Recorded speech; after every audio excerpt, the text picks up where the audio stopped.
You know, I thought this hat was gonna be a cute idea, but honestly, I'm starting to rethink that. Whatever, we're gonna be festive. And I already spent $5 on this. Welcome back, everybody. Today, we're gonna be getting into our first Christmas-themed video for the month. Now, initially, I had planned a much bigger horror Christmas-themed series, but a few things changed over the last few weeks. One of them is named Calypso. May I introduce Anthony and I's newest addition to our family, Calypso. She is 9 weeks old and a whole lot of mess. She's a mess, basically. She's a mess. But we love her so much, despite how often you pee close to the pads. Not on the pads, close to the pads. A for effort. I'm just kidding. She's great. She's great. But anyways, today we're going to be getting into a retrospective deep dive into Black Christmas, followed by a ranking of the series. Initially, like I said, I did have a ton of other videos planned.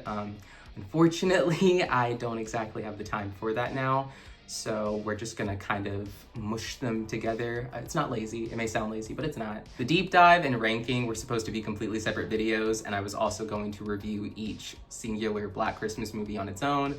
But like I said, we don't have the time. But I'm not gonna let that stop us. Besides Halloween, Christmas is one of my favorite holidays, and I really love the Black Christmas series. Well, mostly. But that's besides the point. I've been wanting to do a deep dive on a series like this for a while now, and I figured what better time to do that, especially whenever we have 3 separate movies, no sequels, just all different iterations of each other. I think that's kind of interesting. So with that all being said, we're just gonna go ahead and get right into it, and obviously a spoiler warning is in order. So yeah, let's get into Black Christmas. What do you think? Which one do you think is best? Which one do you think is best? Now, the Black Christmas franchise is a fascinating case study in horror filmmaking. It began in 1974 as a haunting and genre-defining slasher before being remade in 2006 as a blood-soaked gore fest, and then ultimately rebooted in 2019 as a feminist commentary on campus culture. Each film reflects its era's cultural concerns, cinematic trends, and audiences' expectations, but the results have been wildly different in terms of quality, tone, and impact. This retrospective will explore the making of each film, dive deep into their plots, and analyze their legacies before I give my ranking of the franchise from worst to best. So we're actually going to start off with the most recent entry, Black Christmas 2019. This one's the misguided feminist reboot. Now, when Blumhouse Productions announced a new Black Christmas movie for 2019, expectations weren't exactly the highest. With director Sophia Takal at the helm, this reboot promised a timely feminist reimagining for the Me Too era. However, while its intentions were noble, the execution left much to be desired. The plot's heavily focused on patriarchy, supernatural conspiracies, and sorority solidarity, and just none of it really works. The 2019 film follows Riley, played by Imogen Poots, who I recently saw in 28 Weeks Later.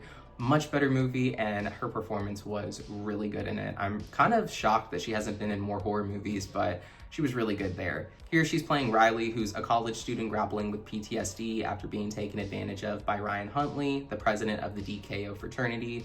Meanwhile, her best friend Chris leads a feminist charge against campus misogyny, pushing petitions to remove a statue of the university's founder, Calvin Hawthorne, and to fire Professor Gelson, who refuses to teach books by female authors. However, when masked killers start targeting sorority sisters, Riley discovers that DKO pledges are being possessed by Hawthorne's spirit through black magic, enabling them to carry out a violent patriarchal agenda. The possessed frat boys aim to eliminate unruly women, but Riley and her friends fight back, ultimately smashing the bus that houses Hawthorne's power and burning the fraternity to the ground. Now, with this movie, I had so many issues with it because look, it billed itself as a remake of Black Christmas, which already was a little bit weird since we had the 2006 Dimension Films reboot, remake, whatever. And that one, it wasn't amazing, but it also did what it set out to do. It was a really nasty, gory remake slasher of a much more highly regarded original. However, it still did what it set out to do, and that's why I have such an issue with this one, because with the marketing and trailer and everything, it wasn't great, but it still at the very least felt like it was supposed to be a slasher movie. There's very few deaths, and even the deaths that we do have were spoiled in the trailer, like pretty much all of them. And even then, they're PG-13, so it's not like you're missing much, which kind of goes against the whole making this into a Black Christmas remake, because the other two, while the original was kind of toned down a little bit, it was still rated R. I guess they were trying to appeal to a younger demographic here. However, with such a dark storyline, such as the whole PTSD from being taken advantage of by someone and the feminist charge against campus authority and misogyny and all that, it just feels very out of place in what's supposed to be a fun Christmas slasher. These tones and topics were touched on a little bit in the original. They were done much better there. Here, it's very in your face, and a lot of the lines from these misogynistic guys just feel so unnatural and written in such a silly way that doesn't come off impactful at all. Some behind the scenes facts: there's no suspense, there's no mystery in this movie. You're told right away from the trailer itself what's gonna happen, and even then they don't really try to hide who the bad guys are, since it's every guy that appears on screen in the movie, except for I think one dude, and he's like he's just basically like a non-character, like it doesn't even really matter. This movie was very, very surface level. It had all these ideas, but it was like, what am I even supposed to be watching here? Is it like a feminist charge against misogyny? Is it a PTSD story about being taken advantage of and what it's like to live with that afterwards? Is it a slasher? Fuck no. But this movie just tried to be so many different things, and it didn't accomplish any of them. A few behind the scenes factors that I think could have contributed to that would first be the rushed production. The film was fast-tracked by Blumhouse with a tight 5-week shooting schedule, which absolutely contributed to its lack of polish and cohesiveness to the story. The PG-13 rating also pissed a lot of people off, and rightfully so. To appeal to a broader audience, the violence was heavily toned down, which is an unusual choice for a franchise that's built on explicit horror. Like, you don't see Scream making a PG-13 entry. And no, I don't want to hear any arguments about Scream 3 technically being PG-13. It still technically are. This movie definitely feels like it was more of a cash grab, given that they're trying to appeal to such a broader audience that doesn't necessarily need to be appealed to, since there's plenty of other teen slashers that came out in 2019, but whatever. Then you have such bold, heavy-handed themes, like I had said, with the director aiming to create a film that spoke to young women with a strong focus on empowerment. Now, while there are some people that appreciated this approach, the majority of audiences felt that the film sacrificed its scare for its lackluster messages. Overall, I would say that this movie's legacy would be seen as a divisive experiment. Critics were split. Some praised its feminist themes, while others criticized its preachy tone, and it was very preachy, and its lackluster execution. Fans of the original films were especially harsh, arguing that the reboot abandoned the suspense and horror that defined the franchise. And unfortunately, after watching the movie again, which I don't know why I put myself through that, I unfortunately have to agree. As for my personal rating of this movie, I would give it a 2 out of 10. The movie had a great Christmas atmosphere. It had some nice music. Imogen Poots is a good actress. That's about it. Going back in time a little bit to 2006, we have the Dimension Films remake of Black Christmas, sometimes stylized as Black Xmas. This one is known as the Gore Fest that may have just gone a little bit too far. The 2006 remake of Black Christmas is definitely a much more wild ride and way more entertaining. Directed by Glenn Morgan, this version is less of a reimagining of the 1974 and more of a carnival ride of gore and absurdity.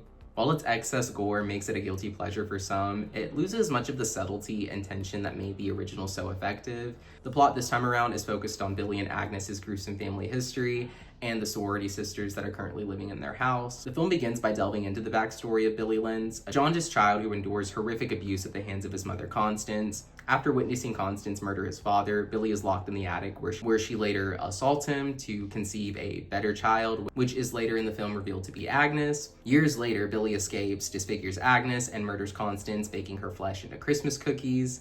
In the present, Billy escapes from a mental asylum on Christmas Eve and returns to his childhood home, now a sorority house. One by one, the sorority sisters, Kelly, Melissa, Dana, Heather, Lauren, and Claire, are all gruesomely killed by Billy and Agnes. The film ends with a fiery showdown in the attic, and then followed by a hospital battle epilogue where Billy meets his end impaled so poetically on a Christmas tree thanks to the lovely Katie Cassidy. I'm not gonna lie, I was really shocked out of that whole bunch of mid-2000s horror girlies that Katie Cassidy was the main girl out of all of them. I was really expecting for Mary Elizabeth Winstead to pull through, and then she was just given that really lame off-screen blood splatter car kill. That pissed me off.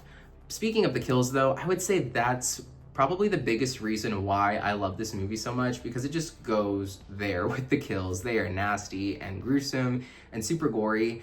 Where the film loses me is the whole incest assault plot. Like, it immediately takes away all the fun and cheesiness of it. It's depressing and gross, and I don't really like it.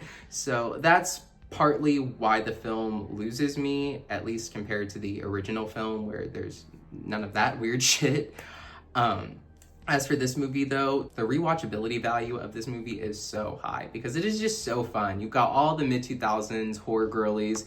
You've got Crystal Lowe, I'm pretty sure that's her name. I'm like 99% sure that's her name. Crystal Lowe from Final Destination 3. She's in this movie and gets her eyes gouged out. You have the girl who is an Ice Princess, and she's also given like kind of a poetic kill when she gets scalped with an ice skate. Fucking love that. And then you've got, well, what's her name? I don't even remember her name, or her actor's name. I really should. This is bad. Gretchen Wieners is in this movie too, and she's a smoker. Like that, like what? Like it was so weird. It was so weird seeing her not be Gretchen Wieners. Like I was shocked. She was definitely bitchier in this movie, and it was kind of fun to see her in this kind of movie, given that Lacey Chabert, that's her name. It was kind of funny seeing her in a movie like this, given that she's usually known for Mean Girls and Hallmark movies and all that. But I enjoyed the hell out of it. To get into some of the behind-the-scenes aspects of this movie, this film unfortunately suffered from a lot of studio meddling. Dimension Films interfered heavily, demanding more gore, reshoots, and multiple endings to cater to extreme horror fans, which is really funny to hear that because whenever I was doing research on this movie and looking at the trailers and TV spots and everything, so much footage from the actual trailers and TV spots are missing. There's sequences that didn't happen in the movie, characters saying lines that weren't in the movie, and even a character that literally does not appear in the movie at all. They completely took that character out with reshoots. It's crazy. But that's not necessarily always a bad thing. I guess maybe it was just kind of like a bit of a pain in the ass to constantly have your studio meddling in your film, but in the end, I guess that the product could have been worse. I think it could have been worse. Something interesting about this movie is that the actress who played Phil in the original returned as the house mother, providing a somewhat small connection to the 1974 classic. Different character, but it was really cool to see the original actress come back for this movie, even though she somewhat unceremoniously died by a falling icicle, no less. Like, this is not Final Destination. What are you doing? The movie also had a significant shift in tone because the original Black Christmas was a slow burn psychological thriller, while the remake is unapologetically graphic, favoring shock over suspense. And the shift in tone to the Blumhouse movie, I don't even know how to explain that. But this one definitely focused more on the graphic gore and favored shock over suspense. As for this movie's legacy, it's very heavily a love it or hate it movie. Critics obviously largely panned this film for its gratuitous violence and definitely weird, absurd, disgusting backstory with Billy and Agnes, but since then it has gained a cult following among fans of extreme horror. Its campy tone and creative kills make it a divisive but memorable entry in the franchise for sure. As for my personal rating, I would give this Black Christmas a 7 out of 10. The incest and assault plot really lose me, and it really just makes my skin crawl. As for everything else though, I love that they have all the mid-2000s slasher girlies in this one. The cinematography was great, the Christmas atmosphere was still definitely there, and I like just how ridiculous and cheesy it got by the end with the ending in the hospital, which somewhat gives me Scream 4 vibes, but I guess I should say that Scream 4 had Black Christmas vibes since this technically came first. But either way, I think that this one is just a lot more enjoyable and fun to watch. If you can ignore the uncomfortable backstory, this one's definitely a fun time. All right, finishing up our retrospective deep dive, we have none other than the original Black Christmas that came out in 1974, the genre-defining classic. The original Black Christmas is not just the best film in the franchise, it's a landmark in horror history. Directed by Bob Clark, this 1974 classic laid the groundwork for the slasher genre while maintaining a chilling sense of ambiguity and unease.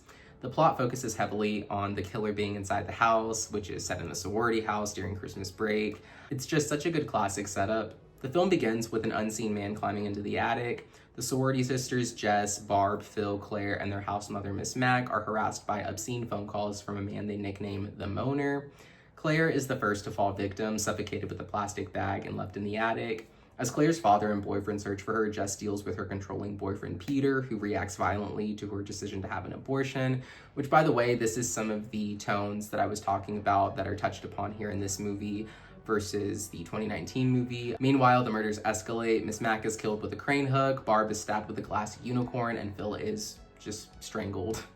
When the phone calls are traced, the police realize they're coming from inside the house. Jess discovers the bodies of her friends before being attacked by the killer herself. Believing Peter to be the murderer, she kills him in self-defense, but the final chilling twist reveals the real killer, Billy, still lurking in the attic as the phone rings ominously and the screen cuts to black. Loved that ending, loved that twist, was not expecting it. I had never seen the original Black Christmas up until I decided to do this video, and it was just everything. It set the atmosphere perfectly from the second the movie started. The performances were all knocked out of the park. Olivia Hussey is a great final girl, and I feel really robbed that I haven't seen her in any other horror movies. The killer, certifiably creepy. The phone calls, a classic staple in horror as, you know, a whole. Pretty sure that inspired When a Stranger Calls. I'm not sure if this movie came before When a Stranger Calls. I'm pretty sure this one came first. Maybe that's where When a Stranger Calls got its inspiration, but either way, I love the calls are coming from inside the house. It's just, that twist gets me every time, despite how much it's been used. As for some behind the scenes insights, the POV shots for the killer were technically groundbreaking at the time, at least for audiences. Cinematographer Albert J. Dunk pioneered the use of killer perspective shots, a technique later popularized by Halloween. Although if we're getting really technical, I'm pretty sure that Peeping Tom used the killer perspective shots first, but I don't think it was used in the way that it's used in Black Christmas, so technically Black Christmas did it first. I don't know, argue about it in the comments. I think this movie also really hit the mark with the killer, because I think the killer in this version is probably the scariest, because even by the end of the movie, you still don't really know who Billy is and what his motive truly is, so the film just really amplifies that sense of dread whenever you know that there's still not a lot known about this character, and they're still around, which means that this technically isn't over. Given that there's never been a sequel and that the film just kind of ends on that dark note, I really think that that's a great way to end this movie with the type of killer that they had. Really dark, really creepy. I love the ending to this one. Getting into some of the movie's undertones, like I said when I was talking about the 2019 version, this movie also has feminist undertones. Jess's decision to have an abortion and prioritize her future over Peter's demands was nearly revolutionary for 1974, sadly, and still kind of is, even all the way in 2024, which is even sadder. Moving on though, before we get political on this channel, I would say that the legacy of this movie is that it's essentially the birth of the slasher. While this wasn't a box office smash, Black Christmas became a cult classic and the blueprint for the slasher genre. Its influence can be seen in everything from When a Stranger Calls to Halloween to Scream, and it remains one of the most iconic horror films of all time. This movie, 10 out of 10 for me. It is the quintessential slasher. I know a ton of people say that about Halloween, but this is the quintessential slasher for me. And not only that, I just love the Christmas theme and atmosphere that it has around it with all these dark things going on. It just really made the movie for me. Now, as for my ranking, it's probably not going to be very original at all, unfortunately. It's pretty much chronological. Obviously, for my ranking, first place goes to the original 1974 Black Christmas. It's a masterclass in suspense, atmosphere, and innovation. This is the undisputed champion of the franchise, no question about that. Following up in second place, we have 2006's Black Christmas, the blood-soaked campy thrill ride that's entertaining despite its flaws, and there are many flaws. I can promise you that this one is a bloody fun ride that you're definitely going to want to revisit each Christmas. And then coming in dead last, which is just third place, but dead last, Black Christmas 2019 remake from Blumhouse, reboot from whatever, you get what I mean. The ambitious but uneven reboot that prioritizes messages over scares, and it's PG-13, which means you don't even really get any good kills or gore in this one either. The characters are bland, the messages are all over the place, and they're like literally no scares. In the end, I would say the Black Christmas franchise is a testament to the evolution of horror, proving that even the darkest stories can be told in vastly different ways. While the 2019 reboot may have faltered, the 2006 remake is a gore fest that's fun enough to revisit every year, and the 1974 original continues to inspire filmmakers and terrify audiences, ensuring that Black Christmas will always have a place in horror history. Alright guys, well that about wraps up this video. I planned to go so much deeper into this franchise, but unfortunately with work and a new dog, my time has just been stretched very thin, so I hope that this was enough to get you guys in the mood for some bloody Christmas fun. Next week, I do plan on giving you guys a best and worst Christmas video. Yes, that was supposed to be 2 separate videos, but again, I just do not have the time for it. I really wish I did. Hopefully, when she can actually start making it on the damn pads, maybe I'll have some extra time to write an extra video. Maybe. We'll see. It's not going well. I'll tell you straight, it's not going well in here. But for real though, y'all, if you enjoyed this video and you're new here, please go ahead and hit that subscribe button. It would really help the channel out a lot. And if you just want to go that extra mile, hit the notifications bell so you won't miss any of my new videos. My channel is still in the home stretch for monetization. I feel like I've been saying that forever, but it is. So any and all support is greatly appreciated. As always, thank you guys so much for your support. My channel would not have gotten this far without you guys. Leave a like and share. I love all of you guys, and I hope you have a Merry Christmas. And we'll see you in the next one.